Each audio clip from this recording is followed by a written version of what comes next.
Big update as far as the situation in Haldwani is concerned. A high alert has been issued in the entire state after the violence in Banbhulpura, of Haldwani was erupted. We have Haldwani DM speaking live and holding a press conference. Let's cut across to that. ये आपका बनभूलपुरा के उस क्षेत्र का जहां आगजनी करी गई है, जहां गाड़ियां जलाई गई, जहां लोगों की शटर के आगे, दुकानों के आगे आग लगाने की कोशिश करी गई, ऑफिसर्स की गाड़ियों में आग लगाने की कोशिश करी गई। ये उसकी फुटेजेस हैं। इसको बंद कर दो। अब मैं आपको थोड़ा सा बैकग्राउंड बता देती हूँ, इससे पहले कि आप लोग अपने एक एक करके सवाल लेंगे।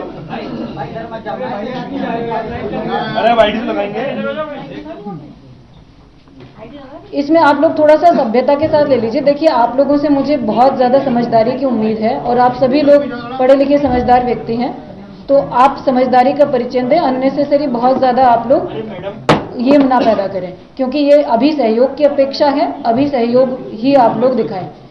तो इसका बैकग्राउंड ये है कि 15-20 दिन से हल्द्वानी के अलग अलग क्षेत्रों में और उससे पहले से भी माननीय उच्च न्यायालय के आदेश के बाद भी अतिक्रमण पर कार्रवाइयां हुई हैं। अन्य जो स्टेट गवर्नमेंट के द्वारा भी जो है सरकारी भूमि पर अवैध अतिक्रमण को हटाए जाने के संबंध में जिला स्तर पर टास्क फोर्स गठित करी गई है।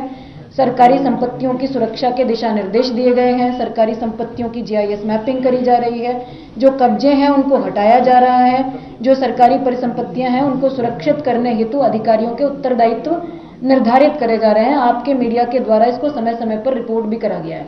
पिछले 15-20 दिनों से एक ड्राइव हल्द्वानी क्षेत्र में नगर निगम की परिसंपत्तियों के संबंध में चला। शहर के जो चौराहे हैं, सड़कें हैं, ट्रैफिक कंजेशन से मुक्ति दिलाने के संबंध में उनके चौड़ीकरण की एक्टिविटी भी चली। सभी जगह विधिक रूप से प्रक्रिया पूर्ण करते हुए सभी को नोटिसेस दिए गए, सुनवाई के अवसर दिए गए। सुनवाई समिति ने करके प्रत्येक व्यक्ति को एक एक करके सुना और सबका निस्तारण किया। निस्तारण करने के बाद कुछ लोग माननीय उच्च न्यायालय में भी अप्रोच किया। कुछ लोगों ने, कुछ को समय मिला, कुछ को नहीं मिला। जहां पर समय नहीं मिला वहां डिमोलिशन ड्राइव भी नगर निगम, PWD और अन्य विभागों के माध्यम से अपनी अपनी परिसंपत्तियों पर टेकअप करी गई। तो मेरा ये स्टोरी, ये बैकग्राउंड बताने का मकसद ये है कि ये कोई आइसोलेटेड एक्टिविटी नहीं थी। ये कोई एक ही परिसंपत्ति को टारगेट करके करी हुई एक्टिविटी नहीं थी। ये पूरे काफी लंबे समय से हल्द्वानी के अंतर्गत सरकारी परिसंपत्तियों को अलग अलग क्षेत्रों में बचाने का, सुरक्षित करने का, अतिक्रमण मुक्त कराने का अभियान चल रहा है।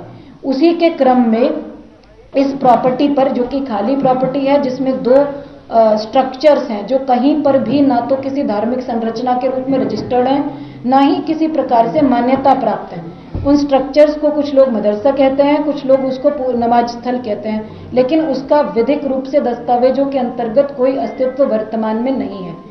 उनको हमने खाली कराया, जो ओपन स्पेस था उसका कब्जा ले लिया।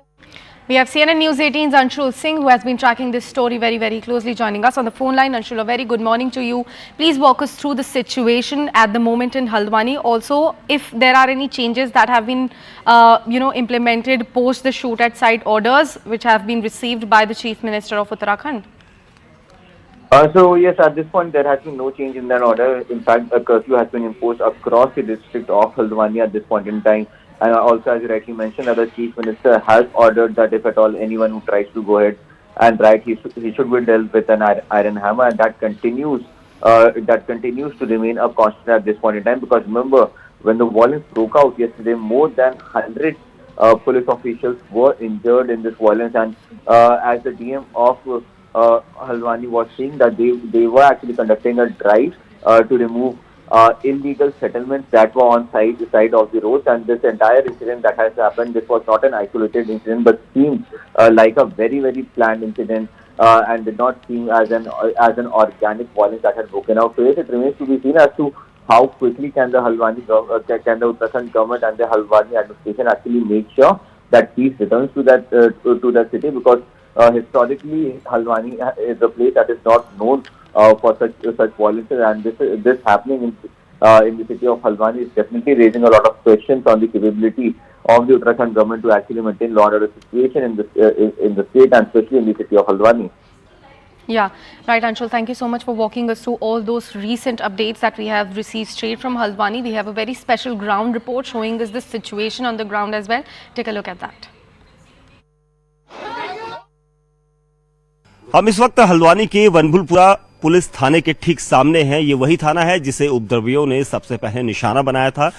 अब थाने का सिर्फ यहाँ पर नाम दिखाई दे रहा है, लेकिन उस थाने के क्या हालात हैं इसका जायजा लेने के लिए हम यहाँ पर आए हैं। आपको दिखाते हैं वो तस्वीरें। उपद्रवियों ने किस कदर थाने के बाहर जितने वाहन खड़े थे, उनमें कई लोग थे जिनके वाहन खड़े थे, उसमें पत्रकार भी थे और उसके अलावा दूसरे आसपास के लोग थे, ऑफिशियल्स थे, जिन लोगों की बाइक्स और दोपहिया वाहनों को रखा गया था। और उसके बाद यहाँ पर उपद्रवी थाने के अंदर पहुंच गए।